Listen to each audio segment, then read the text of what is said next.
Assalamualaikum warahmatullahi wabarakatuh.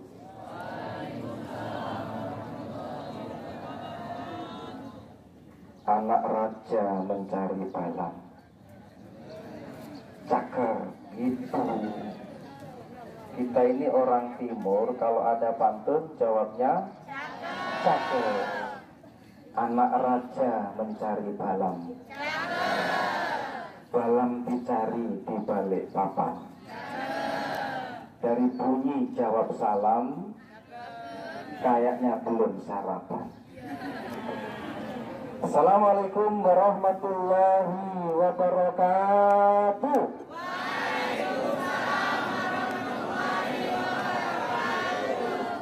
Alhamdulillah, alhamdulillahil qail fi kitabihil karim. A'udzu billahi minasyaitonir rajim. Inna iddatash syuhuri 'indallahi 12 syahra fi kitabillahi yauma khalaqas samawati wal ardh minha arba'atun hurum. Wassalatu wassalamu ala sayyidina Muhammadinil qail ana wa kafilul yatim kahataini. Fa asyara bis sababati wal wusta wa farraja bainahuma syai'a wa ala alihi wa ashabihi wa mawala la haula wa la quwwata illa billah. Amma ba'du, yang terhormat Bapak Kepala Sekolah SMA 1 Martapura Ogo Timur beserta seluruh jajaran Dewan Guru. Ada di antaranya Kasubag apa Kabag, Pak? Bukan, wakil. Terus yang TU-nya? Kaur. Oh, Kaur TU gitu, Pak? Oh, Kepala Urusan Tata Usaha SMA 1 yang dulu terkenal dengan sebutan SMA Bintang. Tapi kenapa tadi nggak disebutkan Bintang, Pak? Otomatis lah ya? Oh, otomatis. Dewan Guru, panitia, penyelenggara hari ini, anak-anakku semua yang tersayang. Gimana kalau yang tersayang? Terima kasih. Disayang itu harus dikasih. Anak-anakku yang tersayang, terima kasih. Siapa kita? Indonesia bintang-bintang. Itu. Siapa kita? Kita. Kalau kita bintangnya satu aja. Kalau siapa kita, bintangnya dua. Kalau kita, bintangnya satu aja. Kalau bintang, jawabnya kita. Oke, siap?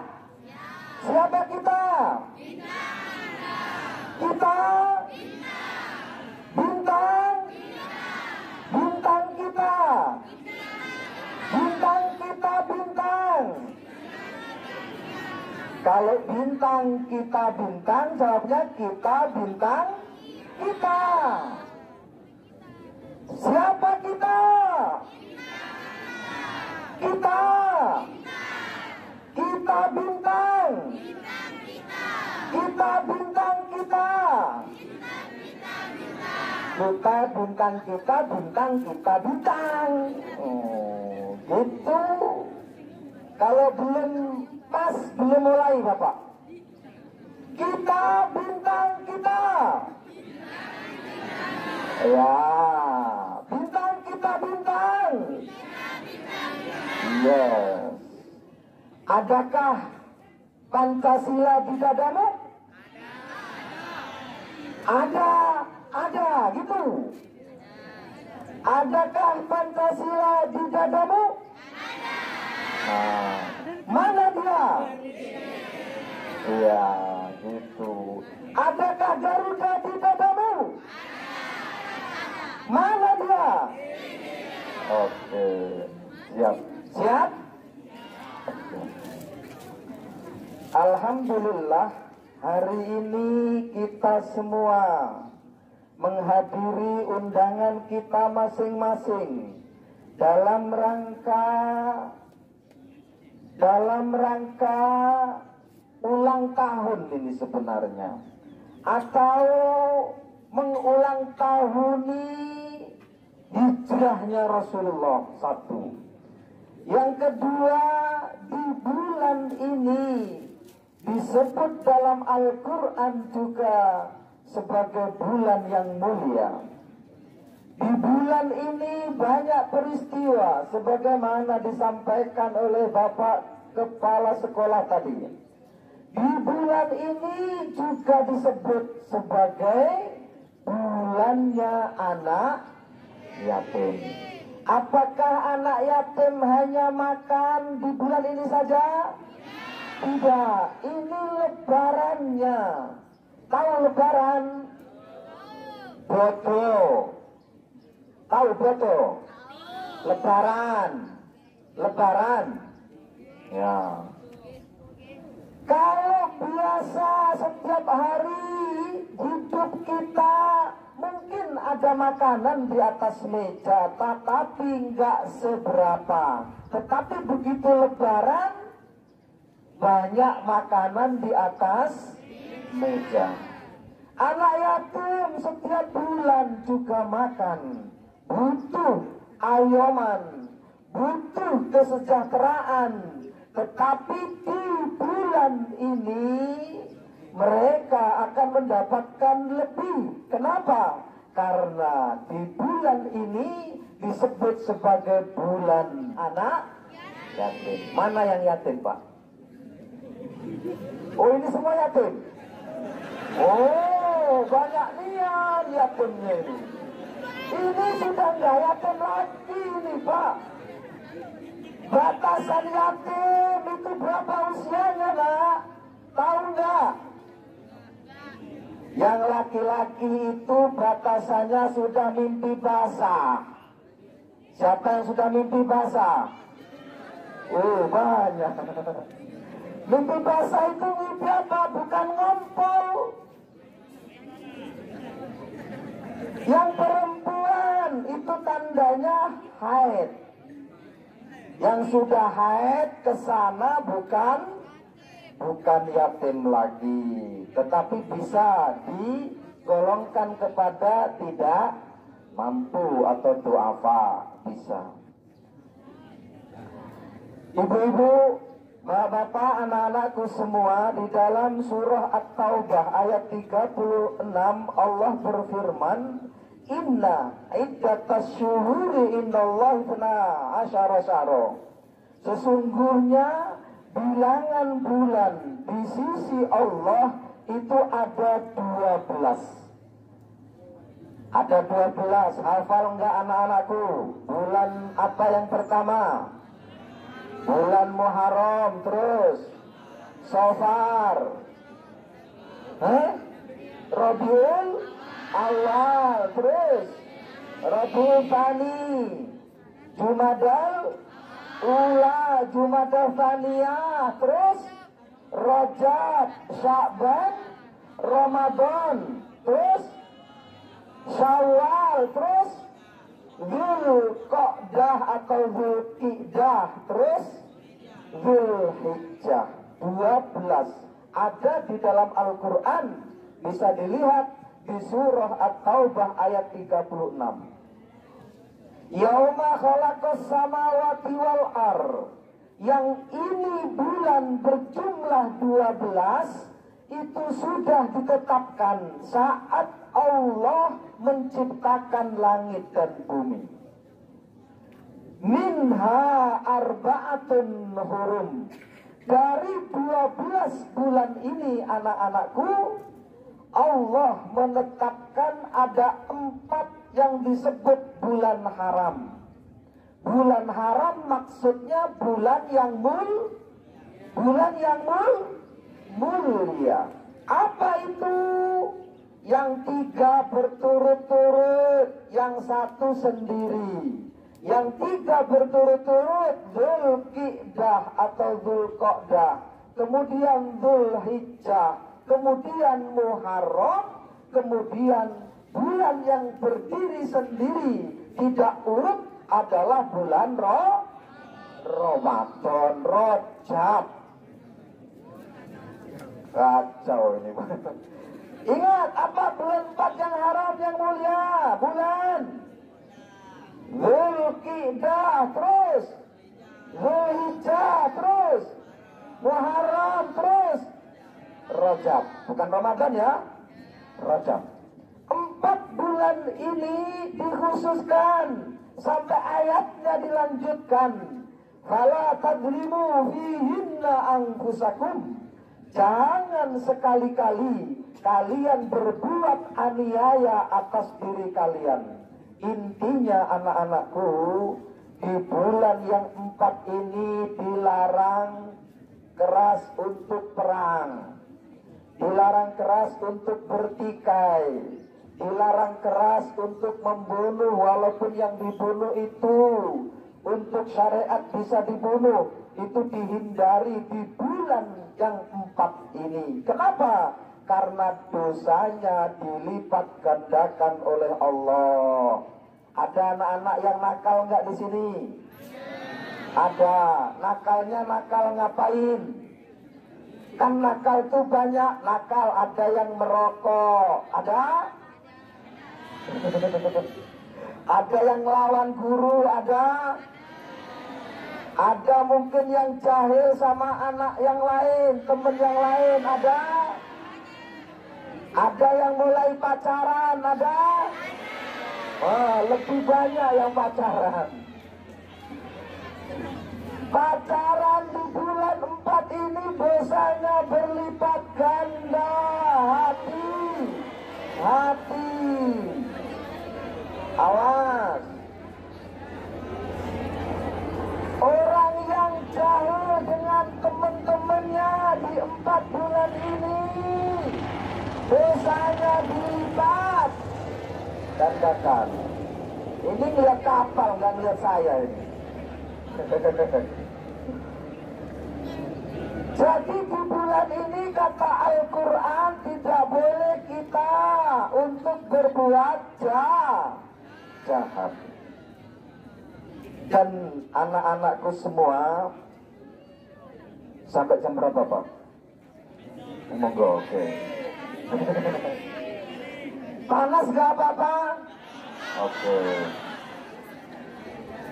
Khusus hari ini kita akan bicara di bulan Muharram. Sekarang ini bulan Muharram, atau kata Pak Kepala Sekolah tadi bulan Asyura, atau dalam bahasa Jawanya bulan Suro.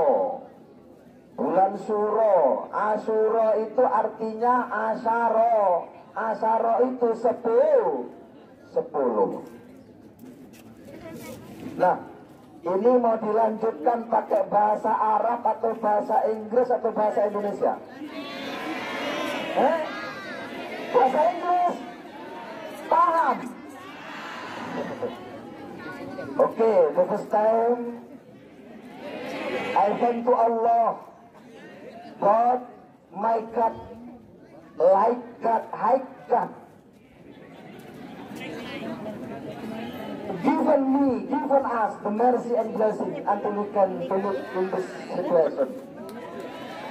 Peace and salam to our Prophet Muhammad SAW. He has brought us from the darkness to the lightness. Paham gak? Awalan hayya bina naskurullah bisyukril jamil ala Allah Ta'ala binikmatihi wa tamamu nikmatihi alaina kulluha hatta nastati'a an najtaniya fi hadhil fursah al jamilah. Paham? Oke, anak-anakku, gak mungkin juga karena bapak cuma itu juga bisanya.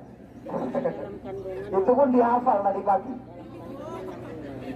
Anak-anakku, di bulan Muharram ini banyak betul peristiwa. Kalau kita mau flashback sejarah, Kan hari itu bisa di flashback anak-anakku. Apalagi dengan Android hari ini bisa di flashback. Misal kita mau tentukan tanggal 10 Januari tahun 1870 misal, itu kita bisa akan cari itu hari apa, kemudian pengkliwonnya apa, bisa dengan alat yang canggih. Makanya bulan Muharram itu anak-anakku, saat di flashback sejarah, banyak betul peristiwa besar yang ada di dalamnya. Termasuk Nabi Adam turun dari surga ke dunia. Terus Nabi Nuh saat disuruh untuk membuat perahu dan kemudian banjir bandang terjadi, itu juga di bulan Muharram. Nabi Musa saat tenggelam di Laut Merah, kemudian diselamatkan oleh Allah, itu di bulan Muharram. Nabi Ibrahim saat dibakar oleh Raja Namrud, itu juga di bulan Muharram. Nabi Yunus masuk ke perut ikan, itu juga di bulan Muharram. Terus Rasulullah hijrah, tonggaknya dipakai di bulan Muharram, walaupun sejarah mengatakan bahwa hijrahnya Rasulullah itu dimulai di bulan Rabiul Awal. Tapi tidak kita bahas. Tetapi sejarahnya menulis bahwa bulan Muharram tonggak pertama Rasulullah hijrah dari Mekah ke Madinah. Dan yang lebih dahsyat lagi adalah kejadian Karbala. Apa kejadian Karbala? Kejadian saat 72 dari cucu Rasulullah dibantai oleh Yazid bin Muawiyah yang saat itu ingin menguasai dinasti Bani Umayyah yang harusnya digulingkan oleh anaknya dari Ali bin Abi Thalib dengan Siti Fatimah bernama Husain. Itu semua nggak kita ceritakan. Kita mungkin cerita satu saja dari sekian banyak, yaitu peristiwa Nabi Nuh. Nabi Nuh itu umurnya anak-anakku 1000 tahun. Sampean masih 14 tahun barangkali. Ada yang 16, ada yang mungkin deket-deket 17. Nabi Nuh umurnya sampai 1000 tahun, berdakwah selama itu hanya mendapatkan 6 orang. Saking balelonya di daerah itu, saking balelonya umat ketika itu. Apa balelo? Nah, apa balelo? Halo? Ini denger nggak sih? Apa balelo? Balelo itu nakal. Jadi kaumnya Nabi Nuh itu nakal, termasuk anak dan istrinya. Jadi kaum Nabi Nuh itu nakal. Kenapa? Di dalam Al-Quran disebutkan, wa yasna'ul fulka kullama marra alaihi mala'un sakhiru min. Ketika Allah memerintahkan kepada Nabi Nuh untuk membuat perahu, disuruh buat di atas gunung. Gak mungkin ini lelucon, ini kata umat ketika itu. Bagaimana mungkin kok buat perahu di atas gunung? Padahal keadaan kemarau panjang. Sampai sahiru minhu, umat ketika itu menghina Nabi Nuh ini wong kilo, lawang. Orang edan. Kok kemarau buat gunung di atas, buat gunung. Buat perahu di atas gunung. Saking menghinanya mereka semua kompak, anak-anakku. Kompaknya apa? Menghina terus. Setiap lewat dihina, setiap lewat dihina. Qala intasfaru minna fa inna nasfaru minkum. Kata Nabi Nuh di dalam ayat Al-Quran disebutkan, hari ini kalian menghina aku, tapi nanti aku akan ganti menghina kalian. Dibilang begitu marah anak-anakku, kaumnya Nabi Nuh ini. Marahnya nggak tanggung-tanggung. Teman-temannya diajak berak di atas perahu. Semua orang diajak untuk BAB. BAB-nya bukan di Sungai Komering. BAB-nya bukan di hutan, tapi di dalam perahu yang belum jadi. Ketika itu Nabi Nuh juga dalam hatinya berkecamuk, apa iya ya perintah ini benar? Karena perintahnya melalui mimpi. Kenapa enggak cepat turun hujan? Padahal sudah diperintahkan begitu lama, sampai penghinaan terakhir dari kaumnya. Mereka BAB di atas perahu sampai penuh dengan tinja itu. Ini penghinaan terhadap Nabi Nuh. Siapa yang menghina? Kaumnya. Lalu Allah punya skenario yang berbeda, anak-anakku. Apa maksudnya? Suatu saat ada si buta. Yang buta ini juga pengen menghina Nabi Nuh dengan cara ingin BAB di atas kapal. Begitu sudah sampai pada perjalanan dari kampung menuju ke atas gunung itu perjalanan 2 jam. Si buta ini juga pengen BAB di atas kapal.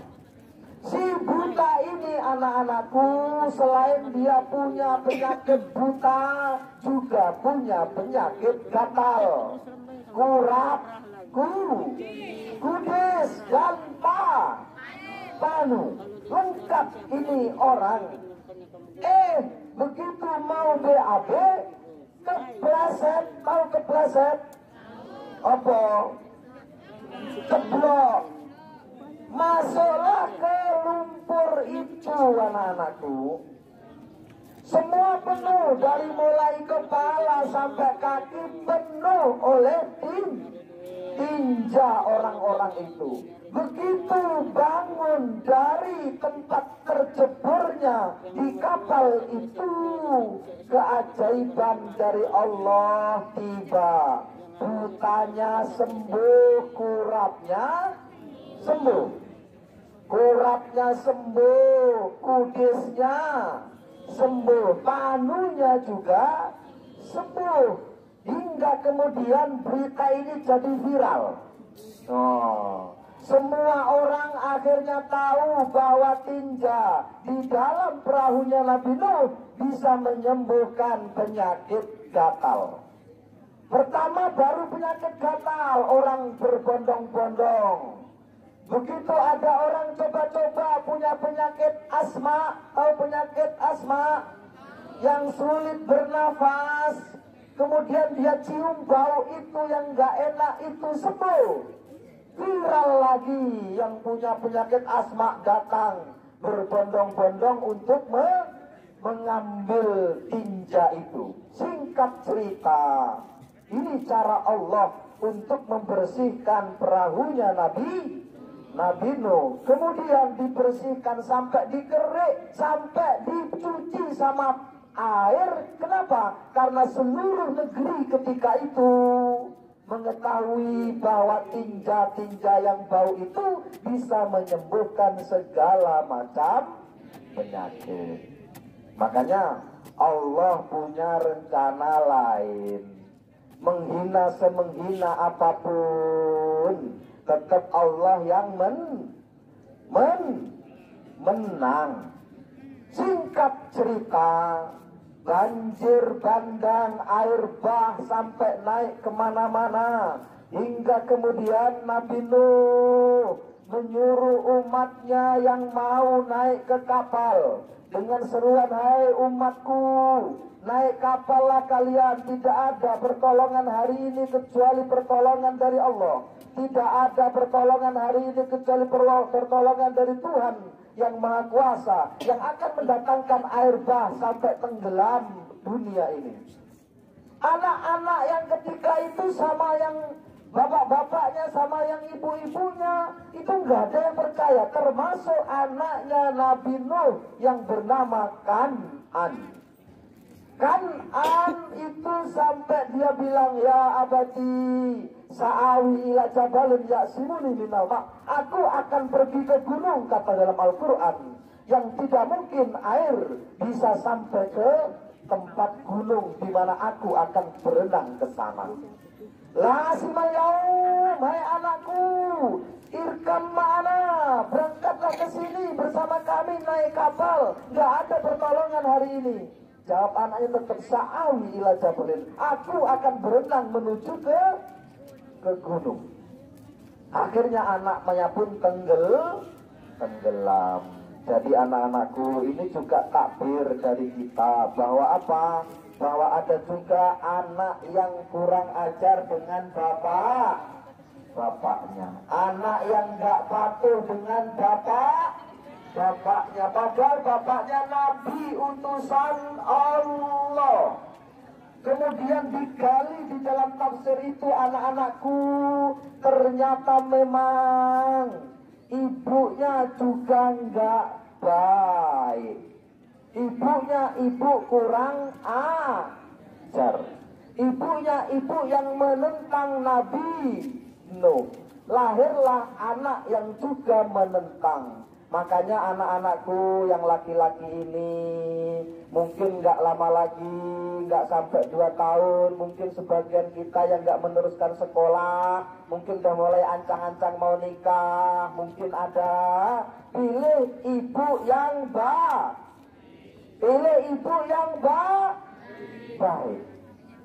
Dan Bapak Kepala Sekolah dan Bapak Nuryono, ada program penyuluh Go to School, Pak.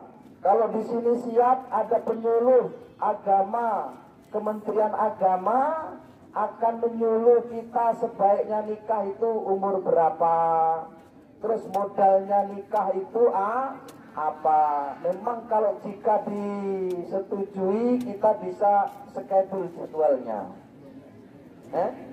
Ya, kelas 3, khusus kelas 3 aja yang siap-siap sudah punya pacar,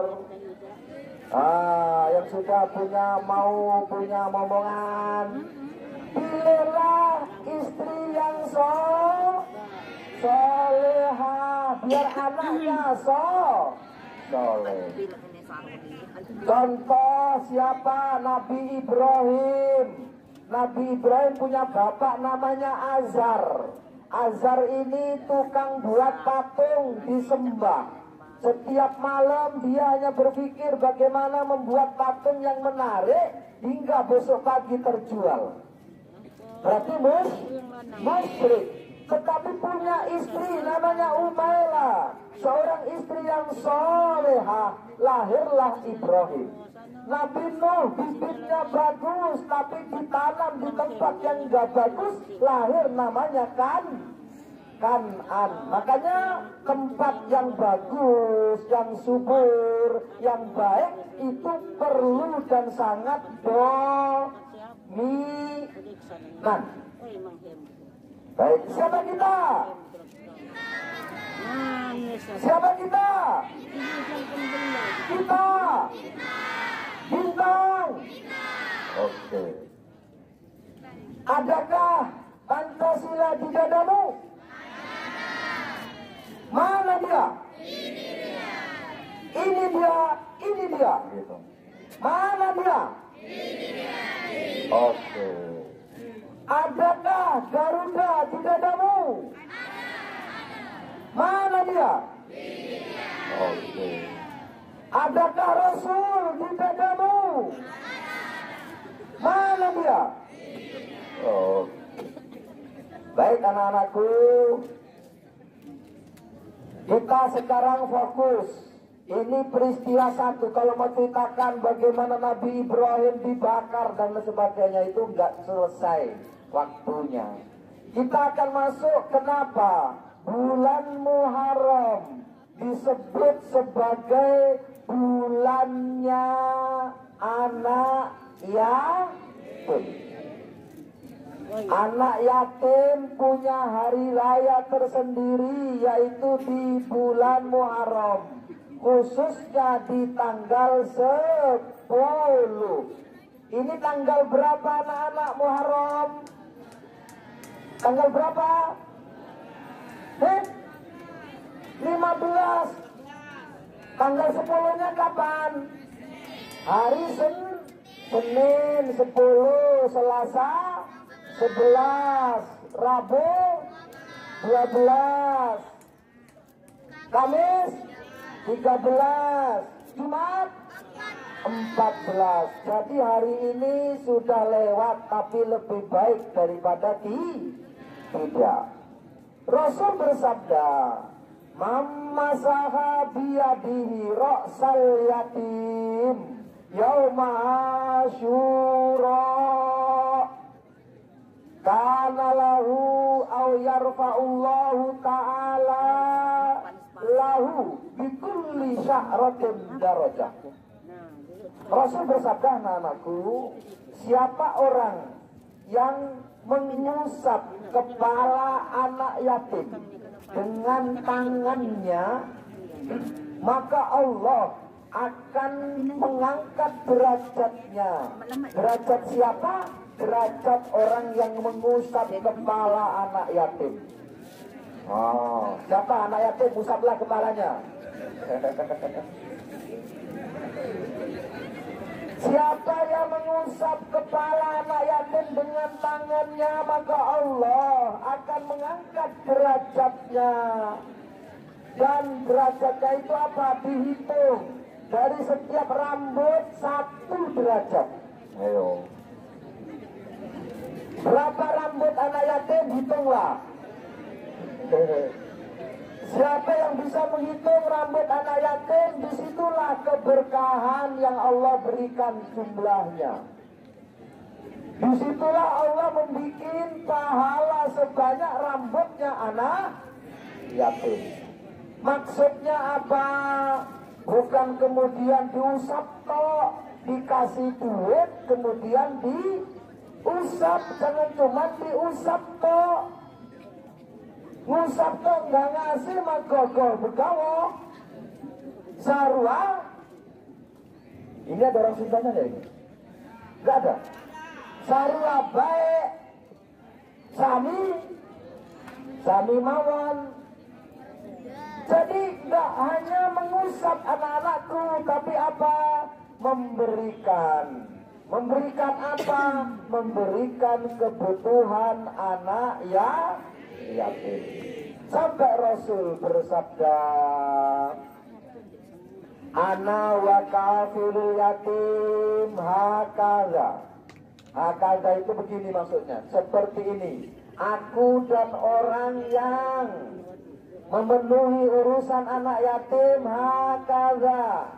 Dalam bahasa Indonesianya hakaza itu seperti ini. Fa'asyara Rasul bisababah wal wusta wa farraja bainahuma syai'an. Maksudnya adalah Rasul menunjukkan begini, aku dan orang yang mencukupi anak yatim seperti ini. Rasul mengisyaratkan dengan telunjuk dan jari tengahnya. Telunjuk itu as-sababah. Wusta ini adalah jari tengahnya. Wa farraja bainahuma, dan kemudian digerak-gerakkan, dipisahkan sedikit-sedikit di antara telunjuk dan jari tengah, syai'an sedikit. Artinya apa? Orang yang mau menyantuni anak yatim, anak-anakku, bapak guru, ibu-ibu guru, seperti ini nanti bersama Rasulullah saking dekatnya. Diam-diam ya. Bahkan di dalam riwayat anak-anakku dan ibu-ibu semua, Surga itu diharapkan untuk seluruh rasul, seluruh umat, kecuali rasul memasuki duluan. Artinya apa? Baru boleh rasul itu mengizinkan atau diizinkan oleh Allah yang akan masuk surga setelah rasul. Ternyata setelah rasul itu yang masuk surga adalah seorang perempuan. Anak-anakku, yang masuk surga setelah rasul siapa? Perempuan, bukan laki-laki. Siapa mereka? Siapa dia perempuan ini? Saat Rasul masuk surga, ada perempuan yang ngerenjel. Tahu ngerenjel?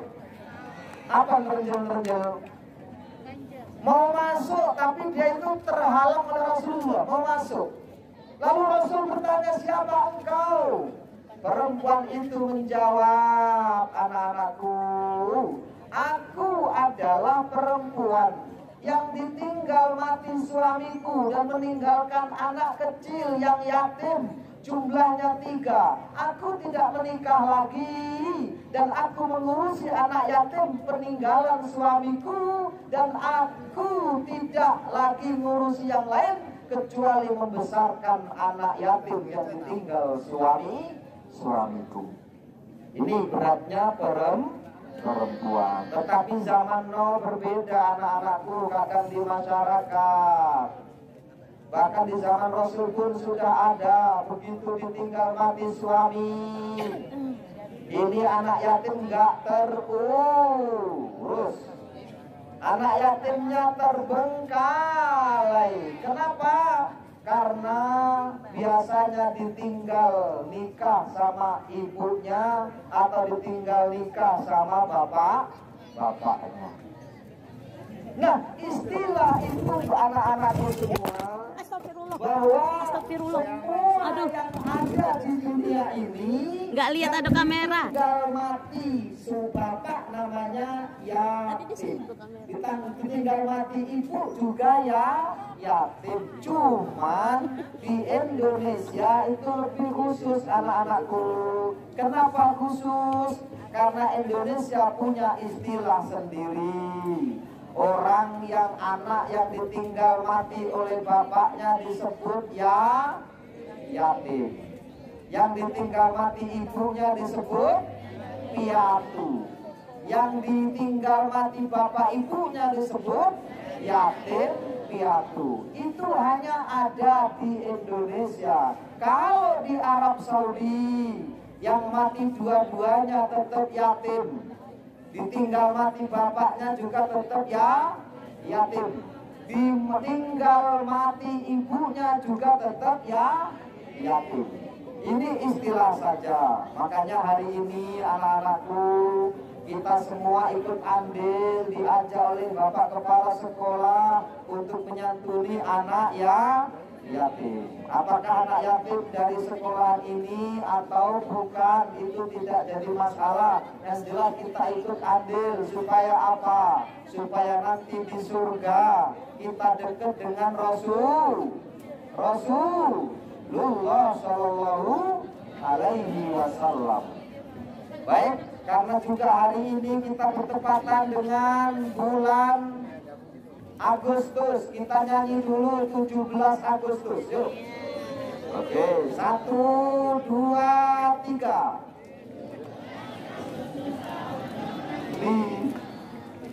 Nah, hari kemerdekaan kita, hari merdeka nusa dan bangsa, hari lahirnya bangsa Indonesia.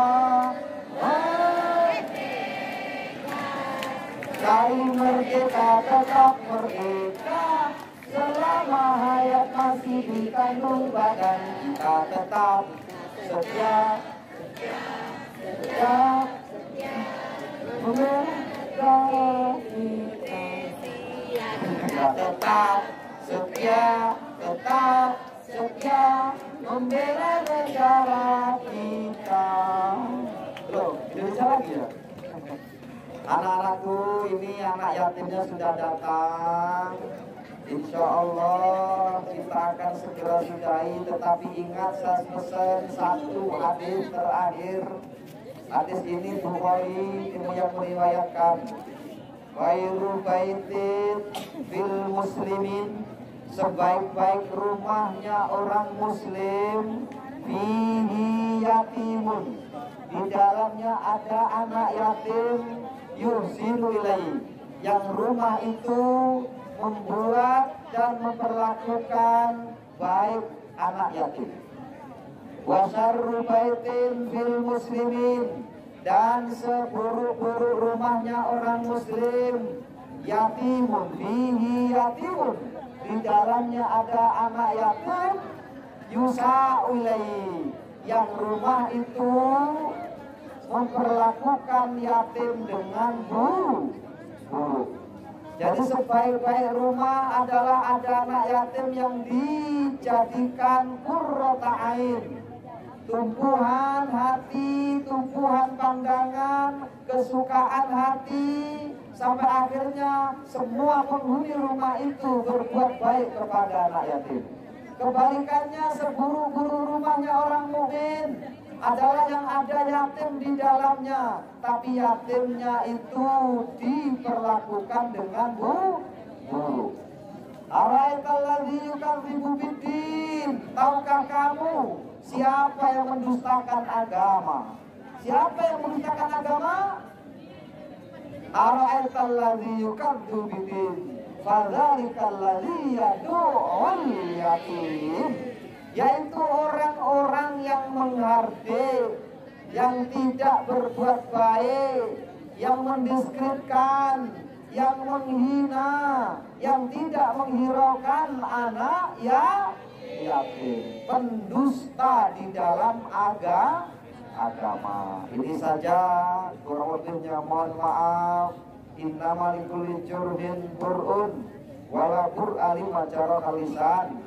Kalau pedang itu masih daratan sembuh, kalau lisan melukai hati kemana obat dan dicari. Kalau itu fi'amul qadim insyaallah. In uridu illa islah mastata'tu. Wallahu a'lam bishawab. Wassalamualaikum warahmatullahi wabarakatuh.